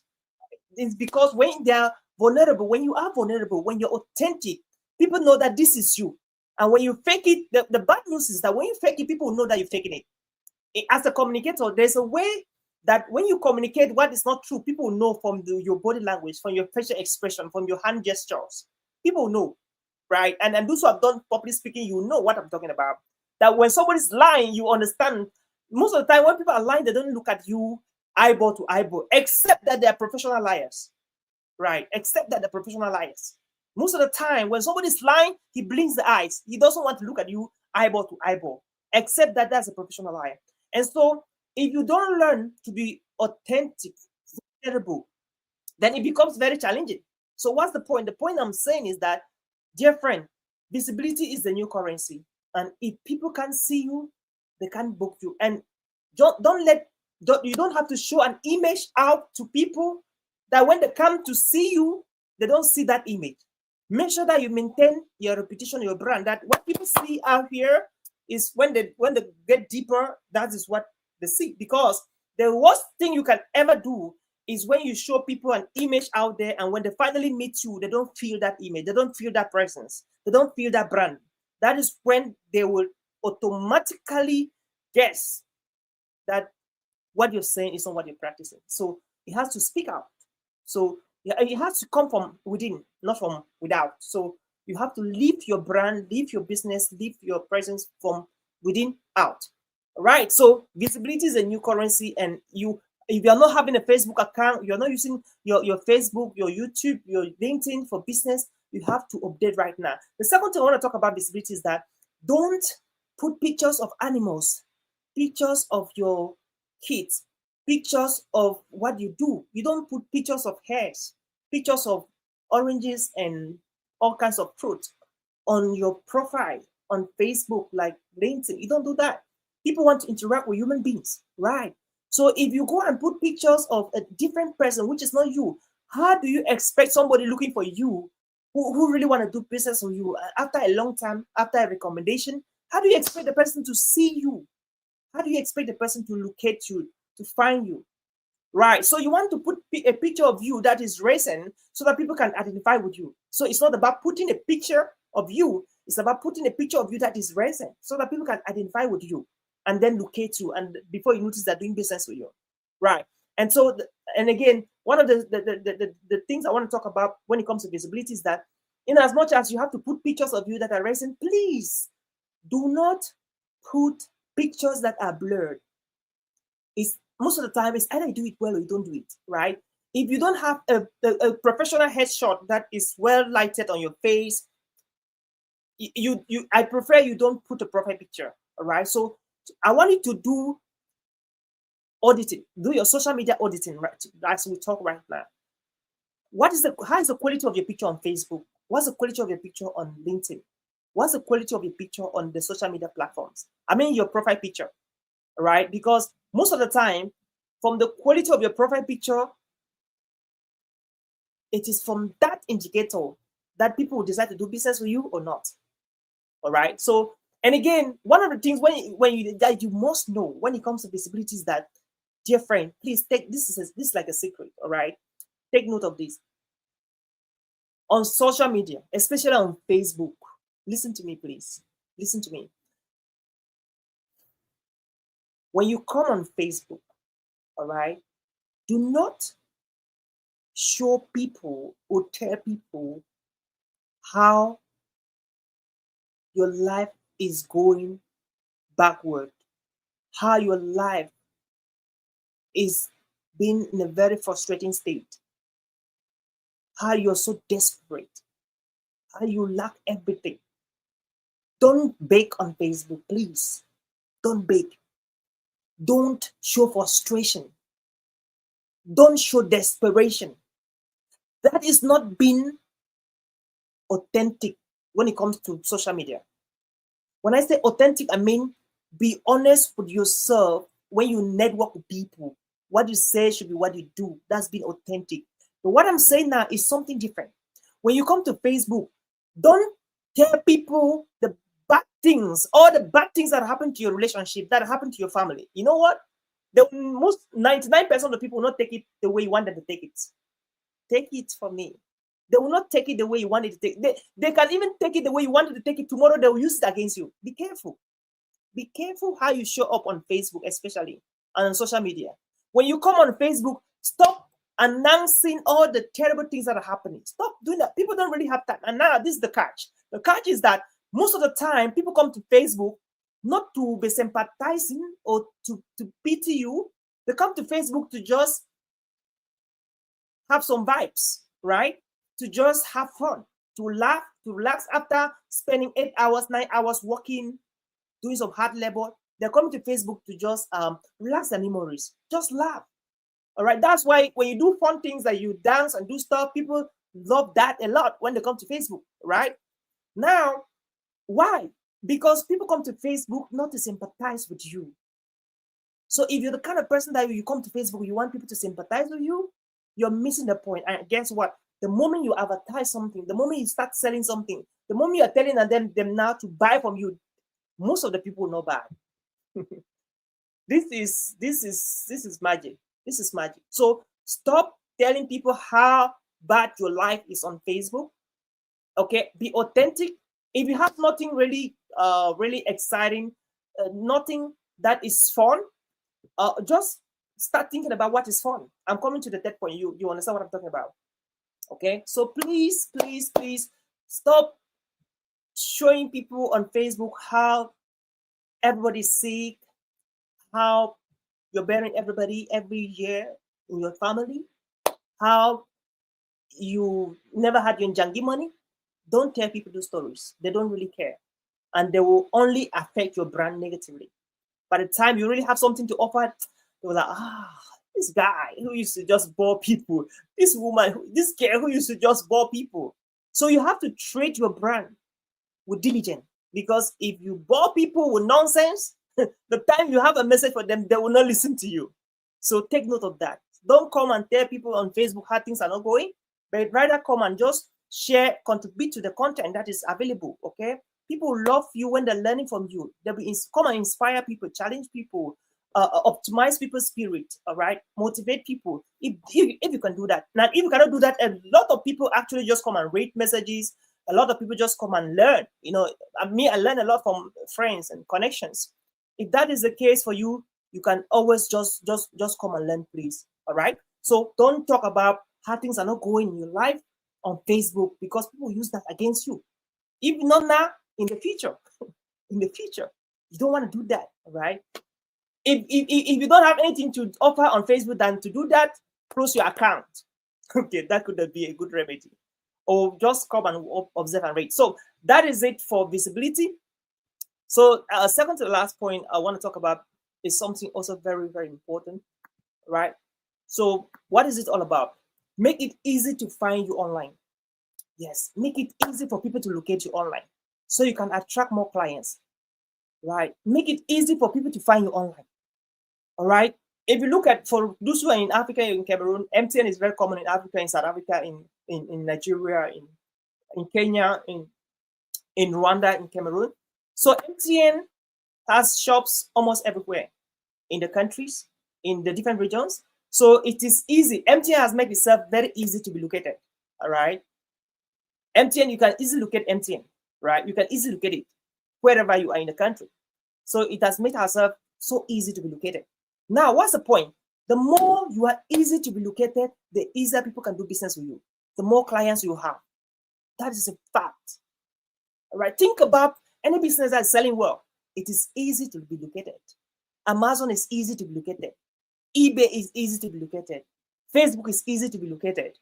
All right. So make it easy for people to find you on internet. And that's why I'm saying that if you want to make a difference in your sales, in your speaking business, whatever you're doing, you have to make yourself easy to be located. And how do you make yourself easy to be located? Number one, Facebook, you have to get your names, let your brand, your taglines align with what you do.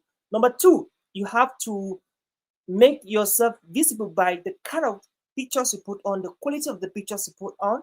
And number three, you have to come out with some hashtags that you constantly use. If you watch my posts on Facebook, most of the time, anytime I post, I'll make something like hashtag public speaker, global speaker, international speaker, education, right? Motivation, inspiration, hashtag Cameroon, hashtag this. We have a continent to build, hashtag. Why do I do that? I do that because anytime you type something, you're doing a search related to speaking and elocution in Cameroon and Africa, in America, and motivation and inspirational education, you will always see my posts. So it is a very easy way to be easily located on Facebook. Okay, that's so important. That's very, very important. So make it easy for people to find you online so you can attract more clients. Because if you're not easily located, you always struggle to sell. There are a lot of people out there that need your product, that need your goods, but the question is, can they easily locate you with your product or with your business? Think about that. And finally, finally, finally, you got to be persistent, and not only persistent, but creative. You got to be persistent but creative. All right. So we live in a world where somebody says that quitters never win and winners never quit. All right. That's so powerful. You have to be persistent until you get what you want. All right. Some of the people I respect so much in the world, they're Nigerians. Nigerians. Nigerians are very persistent, and you can see a Nigerian here whose English might not be the best, all right? But he speaks in platform you will never imagine. But he does business in countries you will never imagine. But he travels the whole world to places, to rooms, boardrooms you will never imagine. But when he speaks, you're like, okay. So that is persistent. All right. Now, it's not just about being persistent, it's also about being creative. So you can be doing the same business and you are so broke in that particular business. Somebody comes and he's doing the same thing, and the person is just adding an aspect of creativity to it. And boom, people are buying from that person. So the question is, how creative are you in what you're doing? It's not about being too innovative, bringing different ideas and doing it in a different way. It's about how you do it differently from any other person. So this afternoon, I went to one shop. We are doing an American tour with the podcast. So I went to one shop to get some gifts for our guests. And while I was there in the shop, there was a woman that had a little child. The child could be 3 to 4 years or 5. And so before I noticed, the woman came to do some shopping. And so I saw the woman pushing her shopping trailer.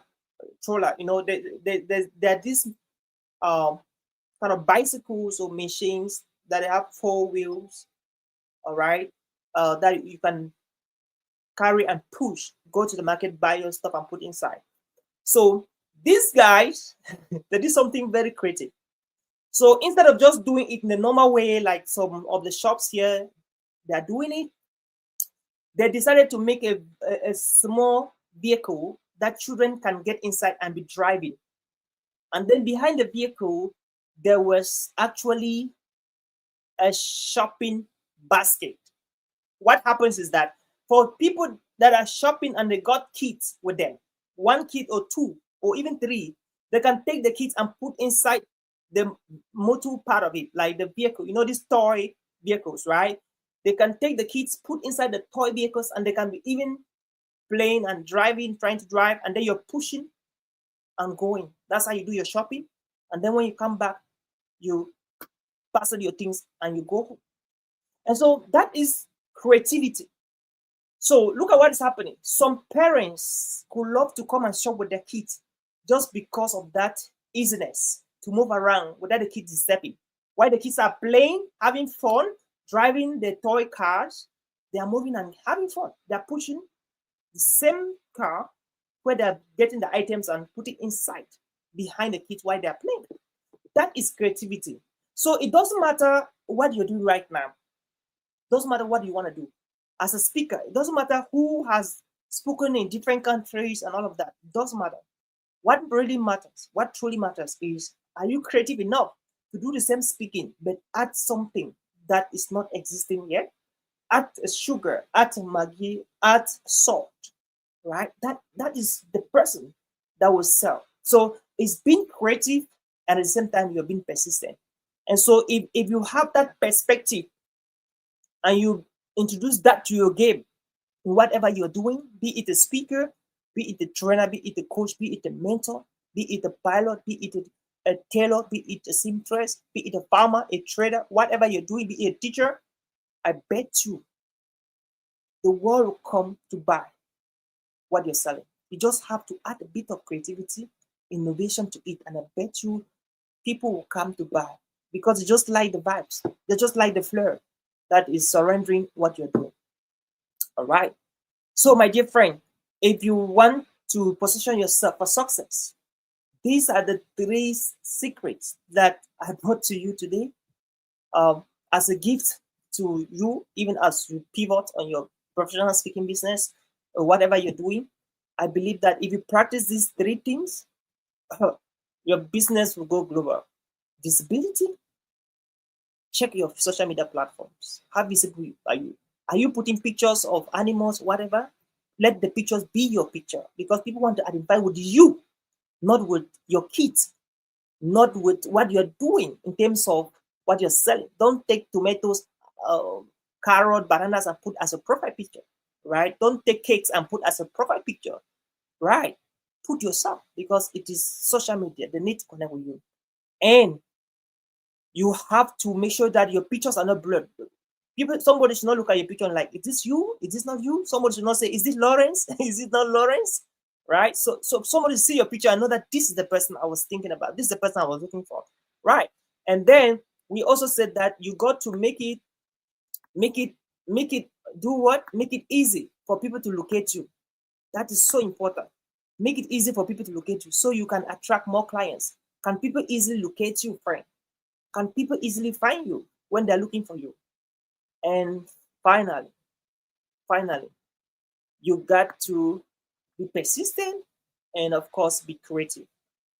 And that was how we saw it for today. On behalf of the Orators HubX Community and the president, Mrs. Lenio Christina, we want to really appreciate you. And even as we close the curtains of this conversation, I have a quick question to a quick question for Gong Lawrence. Just a quick one, Mr. Lawrence. Share with us 2 to 3 ways on how men can save themselves or men can avoid gender-based violence, please. We understood that your connection cut you short.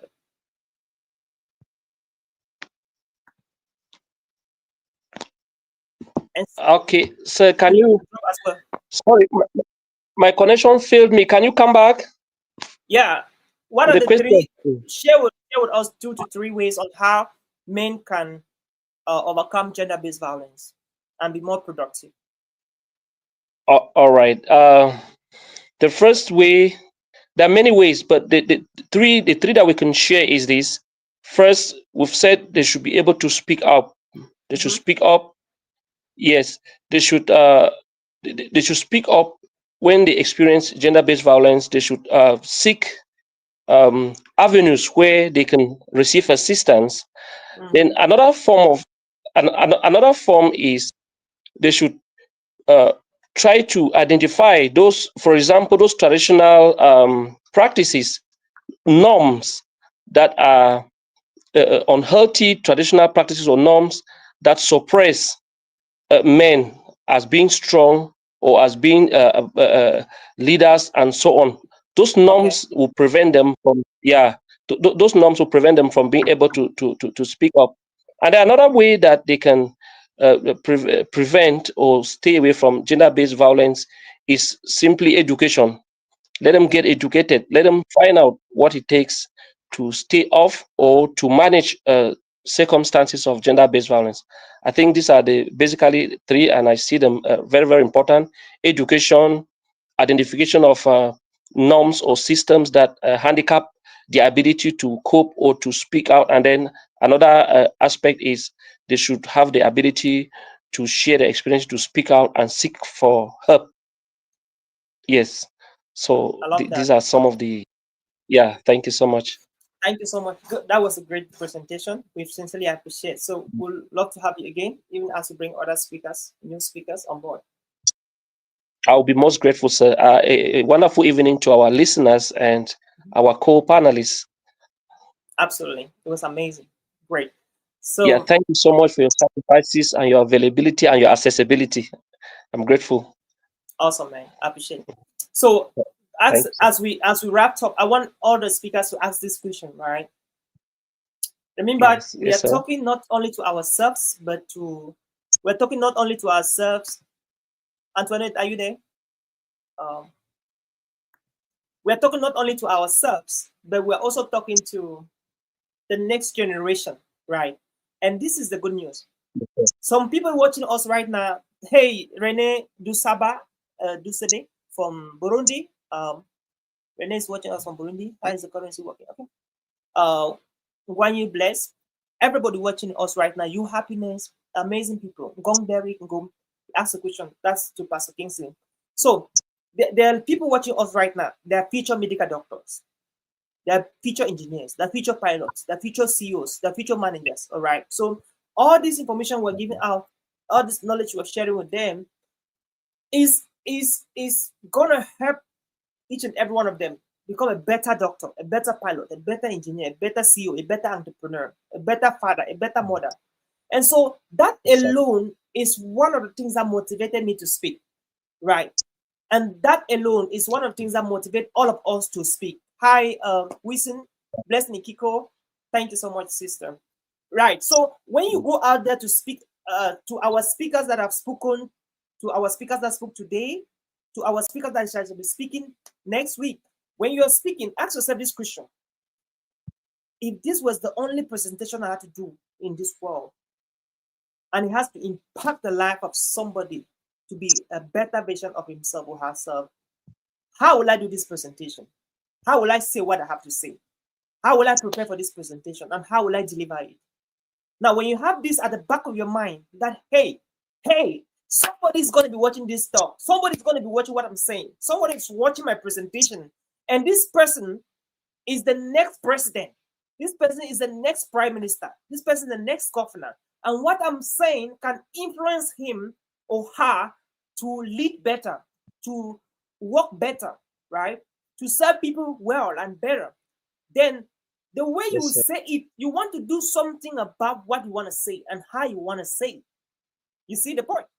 So it's my Yes, sir. challenge to all the speakers in the Orators HubX community, to those who watching us from Uku in Focus, for those who watching us on YouTube, on LinkedIn, on Facebook, on Instagram, all around the world. As a speaker, if you call yourself a speaker, you are a catalyst of change. You are a trailblazer. You are a pathfinder, because you are disrupting thinking patterns of your listeners. And it's because someone says something, it's because Antoinette says something today that I'm starting to think in a different way. It's because Lawrence says something today that I'm starting to think in a different way. It's because Kingsley says something today, I'm starting to think in a different way.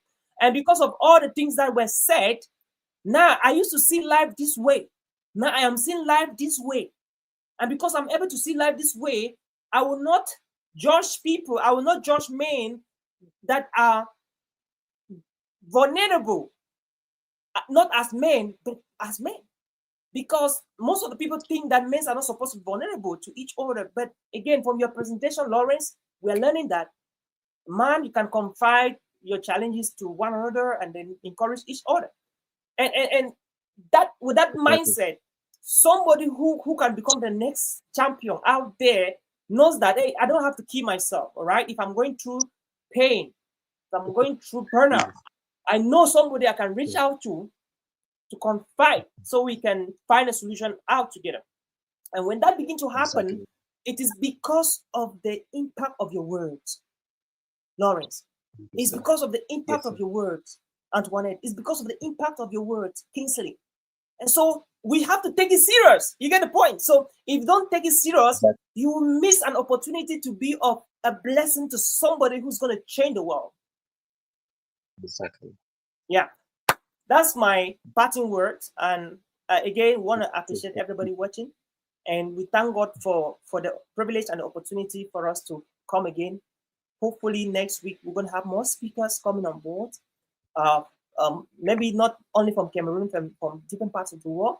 And if you're watching us right now and you want to be the next speakers, come on. You don't necessarily have to be a member of the Orators HubX community. You can reach out to us, and we'll be glad to host you, even as we pivot and we touch more lives in every corner of the world with the gospel of public speaking. Awesome. That's right. We need to be strong supporter systems, and our words are powerful in moments like that. Yeah, absolutely blessing. Thank you so much, Blair Ekiko, for that wonderful contribution. So, what was your take home, dear friend? For those who are still watching and for those who will be watching out, come on, type on the comment section your take home for this particular webinar for today. And that was how we saw for today. For those who are still up, awake, watching, may God bless you and may you never lack knowledge to do the things that you've been called to do here on earth. Keep on learning because there is power in learning and putting the knowledge into practice, applying the knowledge. There's power in all of that. And again, our previous speakers would love to bring you back because after at least 3 sessions, we'll bring you back so that the feedback we gave you from your first session, you can apply the feedback so we can see how you are able to put the feedback into work. And hopefully, when we'll be selecting our speakers for the university tours in Africa and other countries, we'd love to have you as one of them. So that's it, dear friends. Thank you so much, everybody, for being part of this exciting experience. And until we meet again next week, stay blessed. Remember to keep doing the talking, walking the talk, and by doing that, you're changing the world.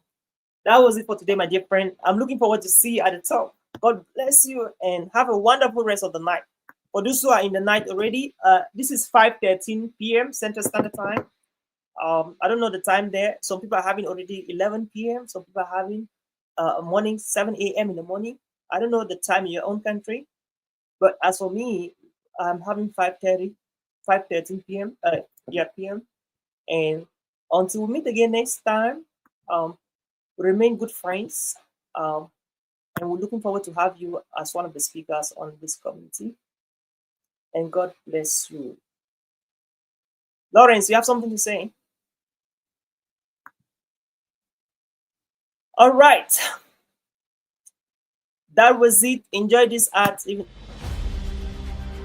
You have lived through powerful moments. You have overcome and you have grown. Now it's time to tell your story and get booked for it. At Talks, we are launching a powerful platform called Tell Us Your Story. And it's a moment for you to shine. We will work with you one-on-one and coach you to be able to share your story with the world. And we will take your story, edit it, and list it in our platform, Talks.